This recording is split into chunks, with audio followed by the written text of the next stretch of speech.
이 추운 날 이사를 가네요. 가장 힘들 때 이사를 가니까 이보단 더 좋아지겠죠. 추운 제천에서 겨울을 나는 입장에서는요, 이렇게 야외 수전의 경우에 있어서는 전선도 전기도 함께 가야 된다. 콘센트도. 그래야 열선이라도 깔 수 있다. 다 돈인 거죠. 결국은 또 막상 해보면요, 설치해 놓으면은 쓸 일이 없고 안 해 놓으면은 또 쓸 일이 생기고, 인생은 항상 결핍이다. 대한이 소환의 집에 가서 얼어 죽는다는 소환이 며칠 지났습니다. 동지도 지났고요. 동지가 지음이죠. 결국은 1년 중에 밤이 가장 길다는, 음이 가장 성하다는 지극한 원장님, 나 죽겠어요. 죽을 것 같아요. 안 죽어요. 죽을 것 같다는 말은 가장 힘들다, 죽음의 목전에 있다. 그 말의 의미는, 다르게 좋게 생각하면은요, 이제는 살 일만 남았다. 아직 힘들어 죽겠어요 라는 말이 나온다는 말은 아직도 살만하다, 견딜만 하다라는 거죠.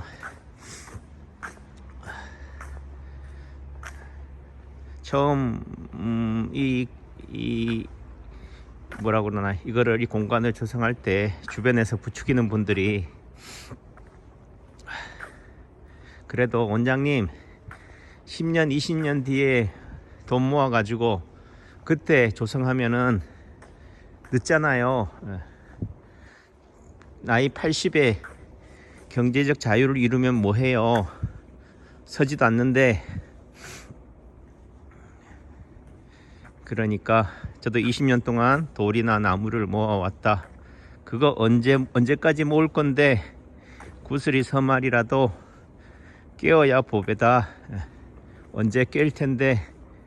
근데 어느 한 분야에 그 하이엔드로 간 사람들, 컬렉터들을 보니까요, 많이는 수집했어요. 많이는 모았는데 결국은 수집품은 많은데 땅이 없다. 땅은 있는데 건물을 지을 여력이 없다. 건물을 지을 수는 있는데 그걸 유지, 보수, 관리할 능력이 안 된다. 결국은 포기한다.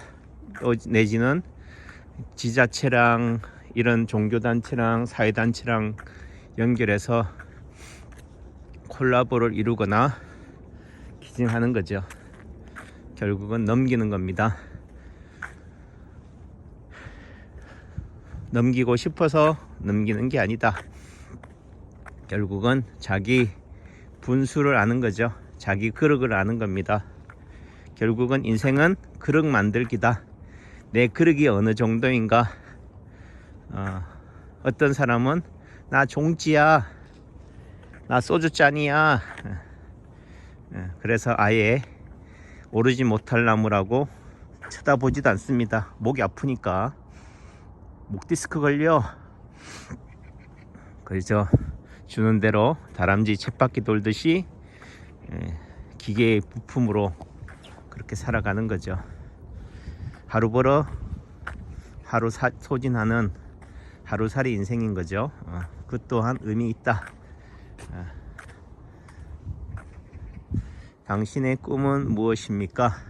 당신의 목적은 무엇입니까? 꿈을 지향한다라는 말은 결국은 목적지 지향적인 삶을 살아간다라는 거죠. 당신 어디까지 갈래? 에베레스트까지 갈래?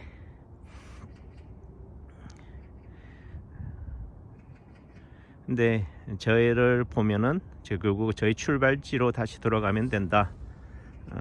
제 7살 때 강원도 통해 사마, 지금 친윤의 핵심인 이철규 의원의 고향입니다.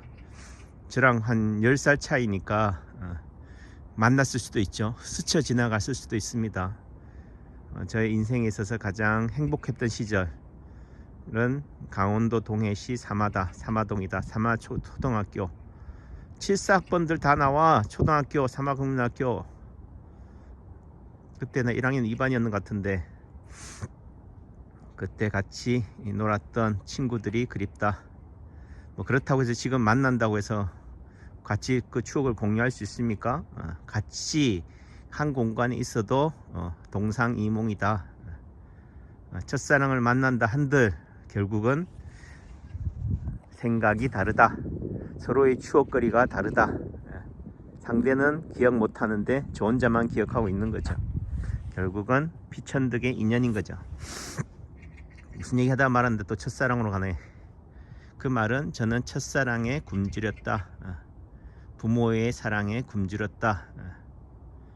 또 다르게 말하면 그 첫사랑에 대한 그리움이라는 의미는 결핍도 되지만요, 또 다르게 말하면 행복했다라는 거죠. 부모의 첫 아이로 맞이로 태어나서 그 첫사랑을 듬뿍 받았다. 첫사랑이란 의미는 미숙함이에요. 성숙함이 아니고. 그러니까 저희 아버지도 저희 어머니도 애를 처음 낳아 보니까 얌전하니까 가만히 눕혀둔 거죠. 그래서 제 뒷머리는 납작합니다. 이 또한 저희 아픔인 거고요. 그 동해시 사마에 있을 때 이 겨울 같은, 그때도 소환이었겠죠. 그때는 참 눈이 많이 왔어요. 그래서 제가 기억나는 것은 김장독, 김치, 독에서 무 있죠, 통째로 썰어서 듬성듬성 썰어서 젓가락에 찍어서 먹던 그 맛을 잊지 못하면서 눈 내리면서 눈 내리는 모습, 지불놀이 하는데, 그 당시에 제가 했던 게, 그 당시에 쌍용 시멘트 사원 아파트가 대단했습니다. 강남의 압구정 아파트예요. 저한테는 그랬습니다. 그 아이들이, 유치원에 다니는 아이들이 부러웠어요. 저는 유치원에 다니지는 못했고 다닐 수도 없었고 그 철조망 너머는 전혀 별천지였다. 나도 저 세계에 끼고 싶다. 동경하는 거죠. 또 내지는 그 백봉령이었는데 그 신장로 너머에는 어떤 세상이 펼쳐져 있을까? 다르게 얘기하면 내 색시는 어디에 살고 있을까? 뭐 그 당시에 뭐 색시를 생각했겠습니까? 저희 미래, 저희 지향점, 저희 목적지가 어디일까 한 거죠. 저 신장로 너머인 거죠. 저 고개 너머인 겁니다. 그게 목적지 지향적인 삶일 수도 있겠고 그 목적지를 가는 과정일 수도 있겠죠. 근데 어떻든 이제 환갑을 몇 년 안 놔둔 입장에서는 목적 지향적인 삶이 되어서도 안 되고 과정에 충실한 삶만 지향해서도 안 된다. 목적지 없는 과정은 전혀 엉뚱한 방향으로 간다. 그 엉뚱한 방향이 또한 뭐 인생인 거죠. 그래서 저는 여행 갈 때요, 목적지를 정하지 않습니다. 비행기표만 다 끊고는요, 되는 대로, 되어지는 대로 그냥 가는 거죠. 발길을 닿는 대로. 의외의 변수에 저는 목숨을 거는 겁니다. 그 또한 어떻게 보면은 같을 수도 있겠고 끼리끼리 다를 수도 있겠고, 삶의 일상이 무료하니까 어떻게 돼요? 여행에서라도 도전하는 삶, 일탈을 꿈꾸는 거고요. 또는 여행에서 그렇게 일탈을 꿈꾼다는 말은 평상시의 삶의 모습도 또한 뒤죽박죽이다, 변죽을 부린다, 되는 대로 즉흥적이다 라는 부분들이 될 수 있겠죠. 저 쓰레기 봉투는 누구 몫입니까? 제 몫입니다. 왜 그럴까요? 제가 매일 저 앞에서 사진을 찍으니까. 저까지는 갔다가 출근하니까 아내의 실루엣이 보입니다. 청소하고 있네요. 저 청소도 나의 몫이었는데 못하겠습니다. 힘들어서.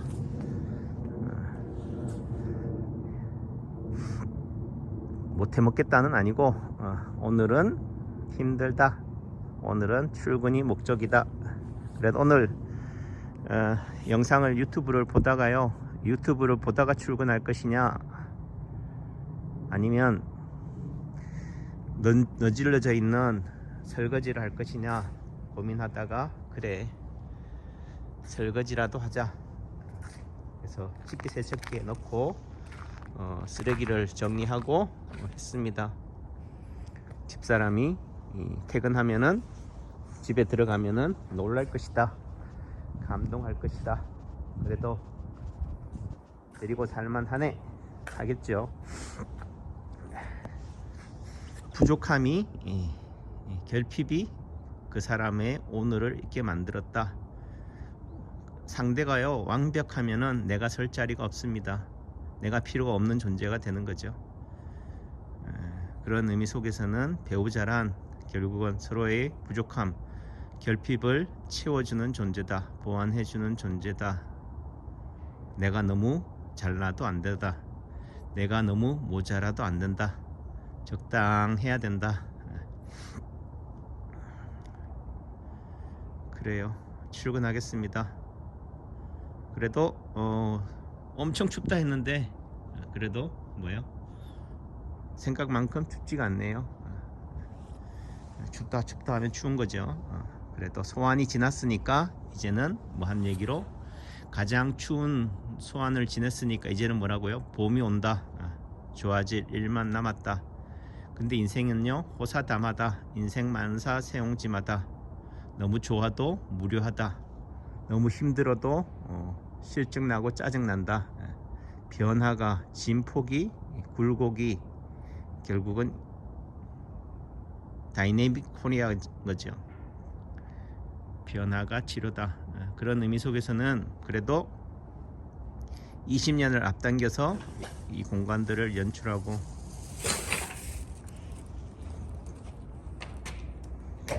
즐기는 게 저의 행복이다. 원장님 왜 이렇게 사서 고생하세요?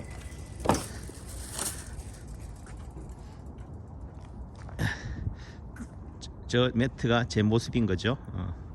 그 매트를 털면서 누구를 튼다? 남창규를 터는 거죠. 얼마나 얄밉겠습니까? 왜요? 예? 빨리 이거 모래 깔아줘요. 여기 지금 다 미끄러우니까. 예.